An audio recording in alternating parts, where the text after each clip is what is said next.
গো, তুমি এখনো শোনি? বুঝলা, আজকে তোমার হাতের রান্নাটা যা হয়েছিল না, মনে হচ্ছে তোমার হাতে একটা চুমু খাই। ইস, মেয়ের সামনে তুমি যে কি সব বলো না। নাও নাও, শুয়ে পড়ো, অনেক রাত হয়েছে তো। হ্যাঁ, শুয়েই পড়বো, আজকে বিশাল ঘুমও পাচ্ছে। ও বাবা, চোদনা মানে কি গো? এই কি কি কি কি বললি তুই?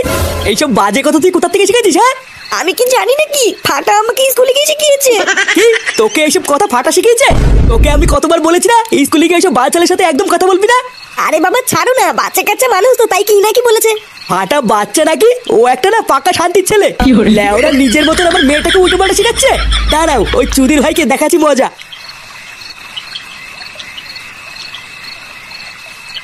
দিনের বেলায় যেমন তেমন, কিন্তু রাতের দিকে শীতটা একটু বেশি পড়ছে, কি বলো?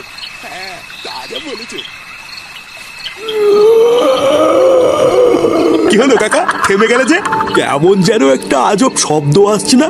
শব্দ কই? ও মনের ভুলে কি নাকি শুনেছো? চলো চলো। আর না রে হরি, একটু ভালো করে কান পেতে শোন, আমি কেমন যেন একটা শব্দ পাচ্ছি। ও তোমার বুড়ো বয়সে বিমৃতি হয়েছে কাকা, আর এই শীতের মধ্যে দাঁড়িও না, চলো চলো। কাকা, তুমি মনে হচ্ছে ঠিকই শুনেছিলে গো। এটা আবার কিসের শব্দ? হ্যাঁ রে হরি, জায়গাটা না খুব একটা ভালো লাগছে না রে, আমাদের তাড়াতাড়ি এখান থেকে বেরোতে হবে। কি গো কাকা?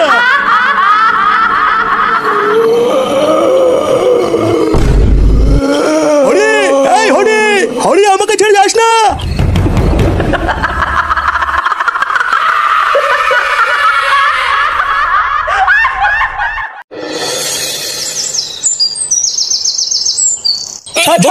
তোর এত বড় সাহস, এতবার বলেছিস তুই? চুদির ভাই, আমার মেয়েকে উল্টো পাল্টা শিখাবি? তোকে আমি বলেছি না স্কুলে গিয়ে আমার মেয়ের থেকে দূরে দূরে থাকবি। আর তোর এত বড় সাহস, তুই আমার মেয়েকে খিস্তি শিখিয়েছিস? দেখ পল্টু, আমি কিন্তু শেষবারের মতন বলছি, আমার দাদু ভাইকে ছেড়ে দে। ছেড়ে দে, ছেড়ে দে বললেই হয়ে গেল নাকি? হ্যাঁ না রে বল্টু, একদম ছাড়বি না। এই চুদির ভাই সেটা ভেঙে পুরো ফালা ফালা করে দিবি। আমার জীবনটা পুরো ধ্বংস করে দিয়েছে। বারবার শোন রে ভুদা, আমি যদি আর কোনোদিন শুনি যে তুই আমার মেয়ের সাথে স্কুলে গিয়ে কথা বলেছিস বা আমার মেয়েকে খিস্তি শিখিয়েছিস, তাহলে চুদির ভাই পরের বার তোর বাড়িতে এসে তোরা তোর দাদুর লেওড়া ছিঁড়ে আমি ডাঙ্গুটি খেলবে বলে দিলাম। আচ্ছা ঠিক আছে, আমি আর কোনোদিন কথা বলবো না।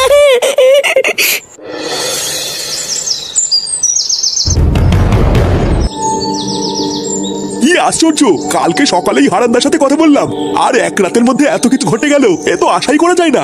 আমার তো দেখেই বুকের ভিতরটা কেমন কেঁপে কেঁপে উঠছে। একটা জলজান্ত মানুষের কি অবস্থা! আরে দেখে বুঝতে পারছি না কি সাংঘাতিক ভয়ঙ্কর ভাবে একটা জলজান্ত মানুষকে মেরে ফেলেছে। একটা চোখ উপড়ে নিয়েছে, আবার পুরো শরীরটাও পুরো ফ্যাকাশে হয়ে গেছে, যেন মনে হচ্ছে পুরো শরীর থেকে কে যেন রক্ত চুষে খেয়ে নিয়েছে। বাবারে বাবা, আমি তো পুরো শিওর এটা কোনো ডাইনির কাজ, না হলে তো এটা কোনোভাবেই সম্ভব না। হ্যাঁ ঠিকই বলেছো। এই পুঙ্গা মেরেছে, এই সে বাবা কি হয়েছে? বল্টু, দেখছিস তো কাল রাতে গ্রামে কি হয়েছে? হ্যাঁ, সে তো দেখতেই পাচ্ছি। তা কি করে এমন হলো সেটা কি জানতে পারলি? না রে বল্টু, তেমন কিছু জানা যায়নি, তবে গ্রামের সবাই বলছে এটা নাকি কোনো ডাইনির কাজ। ভালো করে তাকিয়ে দেখ, মনে হচ্ছে গলার কাছে কে যেন কামড় দিয়ে সব রক্ত চুষে নিয়েছে। এই যে চোদনা শুধু কি রক্ত চুষেছে নাকি, চোখে লেওড়া তো তুলে নিয়ে গেছে। এই দিন না বলে না, এই সিন আমি দেখতে পাচ্ছি না। উড়ি পটুদা, ব্যাপারটা দেখে কি বুঝলা? এটাই বুঝলাম যে এইরকম ঘটনা কিন্তু আমাদের গ্রামে এর আগে আরো অনেকবার ঘটেছে, আর প্রতিবারের মতন এই ঘটনাটাও কিন্তু কোনো সাধারণ ঘটনা না। এই ব্যাপারটা নিয়ে আমাদের সবাই মিলে একটু গ্রামের মোড়লের বাড়িতে যেতে হবে, বুঝলি? তারপর আলোচনা করে দেখতে হবে।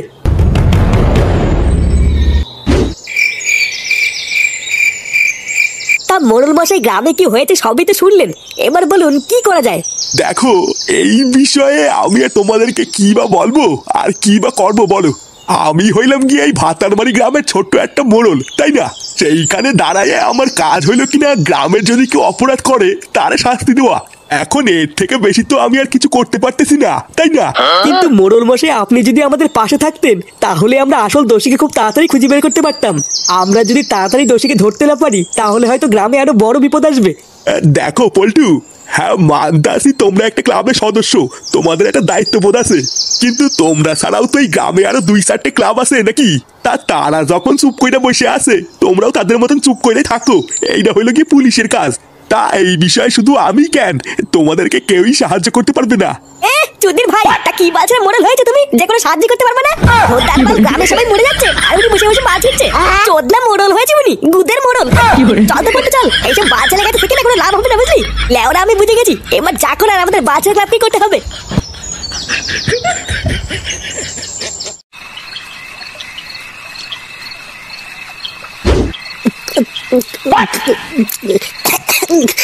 লেওনার বাল কোনো চুদ নাই, কোনো কাজের না, জানিস তো?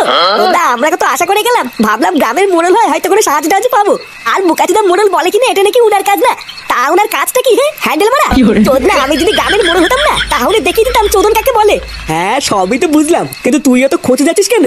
কোন বাল কি করলো কি না করলো ওসব আমাদের দেখে লাভ নেই, আমরা আমাদের দায়িত্ব পালন করলেই হবে।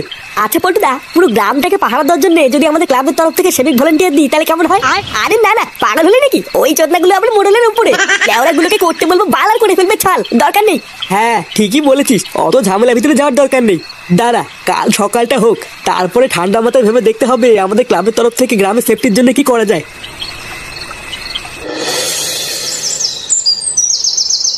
কি কি উল্টোপাল্টা কথা বলছিস তুই? হ্যাঁ গো পল্টুদা, আমি একদম উল্টোপাল্টা কথা বলছি না। ক্লাবে আসার পথে তো গ্রামের লোকজনরা তাই বলছিল। তোমার বিশ্বাস না হলে তুমি ফটকে জিজ্ঞাসা করো না, ফটকেও তো ছিল আমার সাথে। হ্যাঁ রে পল্টু, ল্যাংচা ঠিকই বলছে, কাল রাতে নাকি গ্রামের আরো একজন মারা গেছে। আমি আর ল্যাংচা তো প্রথমে শুনে বিশ্বাসই করতে পারিনি যে কাল রাতে আরো একজন একই ভাবে মারা গেছে। এ মারার বাল, গ্রামে এসব কি হচ্ছে রে? আমি তো এসব কিছু বুঝতে পারছি না। রোজ রাতে একটা করে মরে যাচ্ছে। ও লেওরা, আমি বুঝে গেছি, রাতে বেলায় মারার বাল বাড়ির থেকে বেরোনো যাবে না, তাহলেই কপালে চোদন আছে। কি করা যায় বলতো পল্টুদা? কে মারছে, কেন মারছে, কিছুই তো বুঝতে পারছি না। আর এইভাবে চলতে থাকলে তো এক এক করে গ্রামের সব মানুষই মরে যাবে। প্রতিদিন রাত্রেবেলায় গ্রামের একটা একটা করে মানুষ কি করে মরছে, এখন এটা জানার একটাই রাস্তা আছে। নে মারা, সেটা আবার কোন রাস্তা?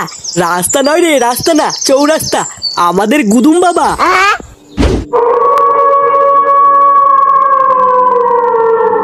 আরে চোদন, এই মালটা তো দেখছি উড়ে বেড়াচ্ছে রে। হ্যাঁ ফুটো, হাত জোর কর। আরে দাঁড়া বাড়া, আগে বুঝতে দে ব্যাপারটা কি হচ্ছে এখানে। এই মালটা কি কোনো দড়ি টড়ি ধরে ঝুলে আছে নাকি? বাবা আমাদের রক্ষা করো বাবা, আমরা অনেক দূর থেকে বিপদে পড়ে তোমার কাছে এসেছি। এখন আমাদের এই বিপদের সময় আপনি আমাদের শেষ ভরসা বাবা, আপনি আমাদের রক্ষা করুন। বল, কি করতে এসেছিস এখানে? ওই রক্তদোষের হাত থেকে মুক্তি পেতে? হ্যাঁ বাবা, তুমি তো সবই জানো, প্রতিদিন রাত্রিবেলায় আমাদের গ্রামের একজন করে মেরে ফেলছে, তুমি আমাদের এর হাত থেকে বাঁচাও বাবা। বম ক্রিং ক্রিং ছট, চোদন খোরে চোদন খেয়ে গিয়েছে তার সম্মান, ছটফট করে তিলে তিলে নিয়েছে তার জান। এবার সে বদলা নিতে এসেছে এই গ্রামে, আসল দোষীর রক্ত খেয়ে মারবে সে প্রাণে। ছট! চাটা ভাঙা কবিতা বললে তো? হ্যাঁ ল্যাংটা মূর্খ চোদা হলো, মালটার কিন্তু ট্যালেন্ট আছে। হ্যাঁ চুপ সুধীর ভাই, তুই আমাকে মূর্খ বললি? আমি মাধ্যমিক পাস। তারা চোদনা, মাধ্যমিকের 1 নম্বরের জন্য আমি স্টার পাইনি, কেন জানিস? কারণ আমার পেনের কালি ফুরিয়ে গেছিল। বলছি বাবা, তুমি ওর কথা কিছু মনে করো না। এবার তুমি আমাদের বলে দাও বাবা, কে সেই দোষী যার জন্য আমাদের গ্রামের রক্তচোষাটা এত বড় ক্ষতি করছে?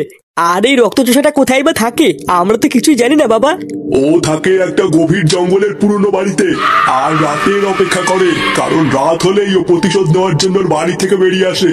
তারপর যাকে সামনে পায় তারই রক্ত চুষে খায়। কিন্তু বাবা, সেই দোষীটা কে যার জন্য ও আমাদের গ্রামের সবার রক্ত চুষে খাচ্ছে? সে আর কেউ নয়, তোদেরই গ্রামের মোড়ল। কি? হ্যাঁ, আর ওই মোড়লকে ধরে তোরা যদি একবার কোনোভাবে ওই রক্তচোষার বাড়িতে নিয়ে যেতে পারিস, তবেই ওই মোড়লকে ওর নিজের হাতে মেরে তারপর শান্ত হবে, নয়তো আর হবে না।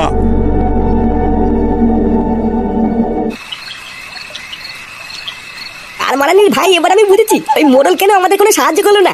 আর করবেই বা কি করে? এই সবকিছুর পিছনে তো শান্তি ছেলেটারই হাত আছে। না না পটুদা, আমরা যখন এখন সবকিছুই জানি, তখন কিন্তু এর একটা শেষ দেখতেই হবে, না হলে হয়তো আজকে রাত ওই শান্তি ছেলের জন্য কেউ না কেউ প্রাণ হারাবে। হ্যাঁ ঠিকই বলেছিস, আর সময় নষ্ট না করে যে করেই হোক ওই মোড়লকে রক্তচোষার হাতে তুলে দিতে হবে, না হলে হয়তো প্রতিশোধের আগুনে রক্তচোষা এক এক করে সবাইকে মেরে ফেলবে।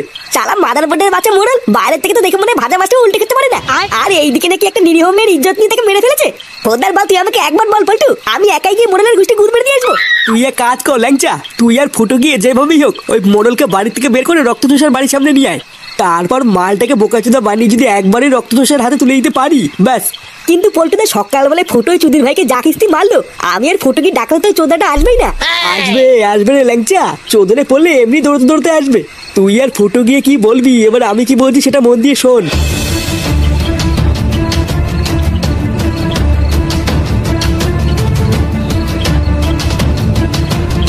কি আমার কথা কি ক্লিয়ার নাকি ভেজাল আছে?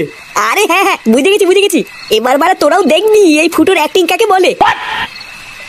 মোড়ল কাকু, ও মোড়ল কাকু, কাকু কই গো? এই এত রাতে কিনা রে?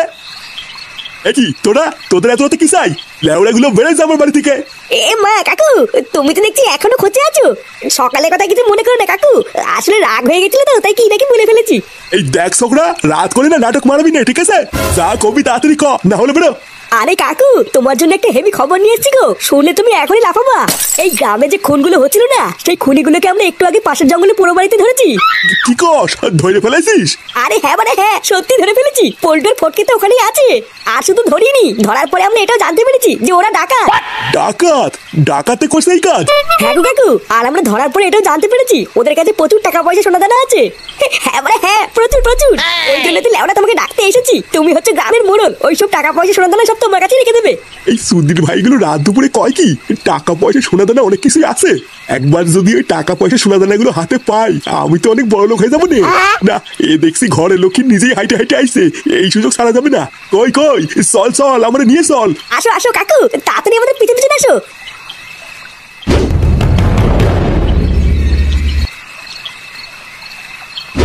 নে রে, বলি যে এখানে ডাকাত গুলো আছে, তো গেল কোথায়? এই কিটা রে, কিটা? দেখ ঢ্যামনা গুলো তোরা কি ভাবতেছিস? আমার এখানে আইনে তোরা ভয় দেখাবি? আমি কিন্তু এই গ্রামের মোড়ল, তোদের সকলের কপালে কিন্তু কষ্ট আছে, আমি বলে দিলাম।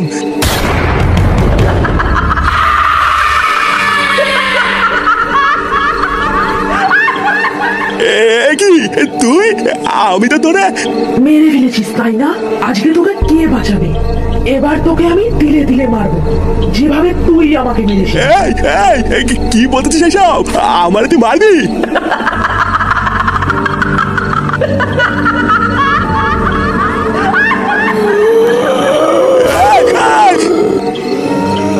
শান্তির ছেলে, এবার দেখ কেমন লাগে।